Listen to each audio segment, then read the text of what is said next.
Hey everybody, congratulations. It's Mickey Myquirth, and I am going to review that concept from class. And that concept from class is loving dominion. The leadership of loving dominion. And I wrote some notes on it, which I have right here for you. And so again, when we think about loving dominion, it's exactly what it sounds like, right? What do you preside over? What is it? Right? That this is the reign of love, right? What do you reign over? And so those are things, dominion is something that is within your control. And that's the key part of that, is to really define what is your dominion. And that's different than staying in your lane or some of these other things. It's a lot less fussy. And really what it is to say, look, I lead, right? All of you that are in class are all high performing leaders, that you have lots of things to do. And you have to know it's not just your leadership style. It is to say, this is how I lead, and I will lead with loving dominion. And loving dominion 100% of the time means that we will lead from the highest good. And what is in the highest good? And when you define what is the highest good, what is in the highest good for the team, what is in the highest good for the outcome, right? We are all trying to get somewhere. So when you lead in dominion, you're not just leading to see what happens today and you react to it. It is to say, here's the target. Here's where we're going. Here are the defined outcomes. Here are the defined players. And these are the roles of all of those people.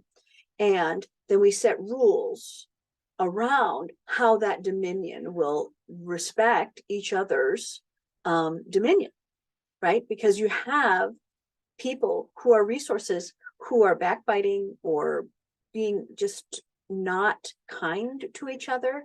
And it is to say, in this dominion, you must all always do it this way, right? What is the law of the land? We lead with love. And we lead with kind intent. And so when you start to look at that, it's not just being the administrator, it is mandating that we all go to higher ground. And it is that you are the trustees, right? That these are, that everyone here has a role, and that they are expected to be that role and to be the trustee of that position. So if that is someone in sales, they are the trustee of that, right? That we must give them the tools to do that. And so when you are looking at loving dominion, as I believe there's a higher good that we can do in corporate America. And for you to align yourself to that is to say, look, I'm going to lead in this way. That means that I will not just lead with an outcome, and these are measured items, and this is how we all get there. We all know this, right? We all have people on the field, and they're going every which way, right? They have to be very much accountable. But how we do that with the vigor and the friendship and the grace and the way we sparkle, right? Or we put these fussy little things on stuff, right? That's going to decide how the rest of the world reacts. So being fussy about the tiny bits isn't always useful. But to be able to get values and goals and alignment, that requires leadership. And that leadership has to come from a point of view. And that point of view, right, isn't just following rainbows, right? It is really to say, we always solve this way. What is in the highest good? And that piece is really easy to kind of go, look, it's in the highest good of this to do this, right? Or to do that. And when we stop saying it's about Bill or Jim or so-and-so, and we focus on outcome and the work and the response and the other things that are the values and the goals and the alignment and the present work of the future we're trying to build, it's very different. It's very different. So when you're thinking about loving dominion, I think the things I would bring into the conversation are possibleness of what are the things that are possible for us as a group to unite to. How can I lead this team to possibleness?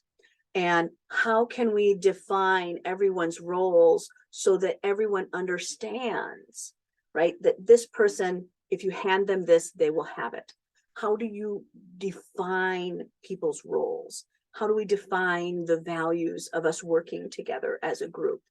You know, one of the things that I am constantly amazed at by these teams that all of you are creating here in corporate America is that you have this amazing group of brainiac, just these people that are brilliant. They're brilliant, but they have egos, and those egos get bruised, and then we're tiptoeing around. And when we can put all of that garbage aside and remind everyone that this is how we're going to lead, that requires that rigorous intent. You have to be passionate about it. You have to be able to say, this is how I am leading you. You are in my dominion. We will always do 1, 2, 3, 4, and 5. And it's not to say I'm going to punish you if you don't, but it is to say there's a kinder, gentler, thoughtful, more loving way to be in the world. And if you guys can all agree to be that way in the world, we'll work a lot faster, right? If we can, right? Smooth, right? It's smooth. We can move things along smoothly. When things move smooth, they move fast. But it takes time to build smooth, to be cool, to really look at that, right? How can we coexist? I'm looking at my notes, right? It's potential. It's really looking at the potential of each person. It's enjoying it. It's faith. It's admiration, right? When we look in that, right? My belief in me, right, is bigger than your disbelief in me. And so when you start to look at that conversation, right, it's outlook and expectation. That's the ruling element, right? Outlook and expectation. And that is the expectation that you will come with honor and grace and diligence every time. And we will all come to the highest good. We will respond generously.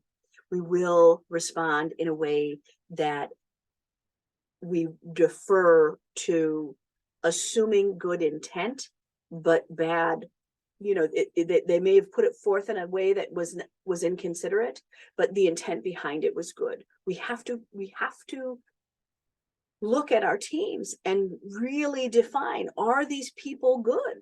Are these good people? And so far in all of the rooms that we've been in together, in all of these board and all of these rooms, these are good people. These are good people. And these are good people that require leadership. And your leadership is what they need. And you have been searching on prosperity and working on this. You've been working on your prosperity for a long time. So it's really that I'm just giving you a conversation, a way to think about it within yourself, which is that this is loving dominion. That's the leadership action of leading 100% of the time, right? Defining your dominion and leading 100% of the time of what is in the highest good. And that's the part where it gets wildly intriguing, right? Is what in the best good of what, right? What is in the highest good? And in order to do that, you have to understand the outcomes that you're looking for. And that is another leadership clue, right? Is to really say, this is the outcome that we're getting to. And these are the players. So it's a lot of upfront work, and it's a lot of reviewed expectation that people will act and react and respond in very specific ways.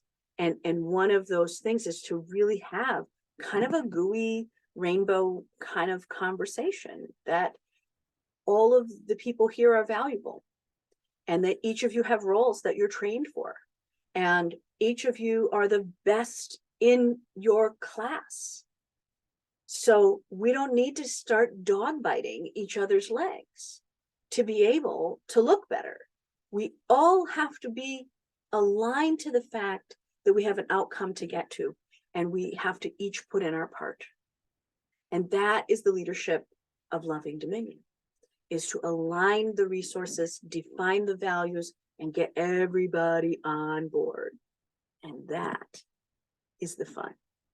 And nobody can do this better than you.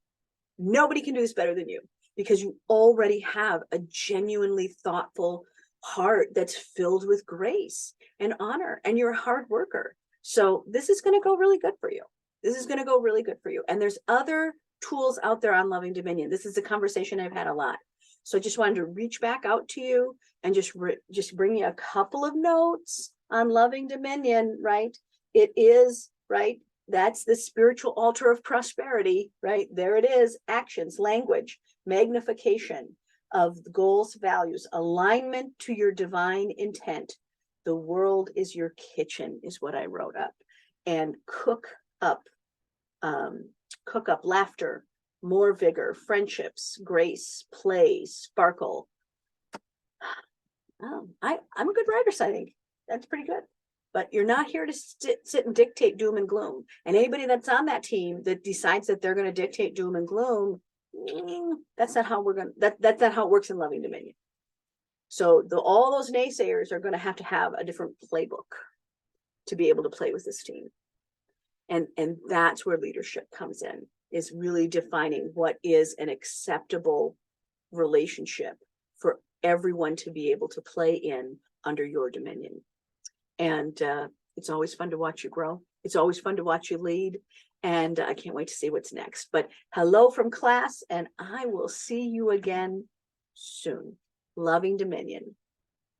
This is grace. This is honor. There's a kinder, gentler, thoughtful, more loving way to be in the world. And you can lead that way. And I'm going to stand by you to lead that way, because it really does work. All right.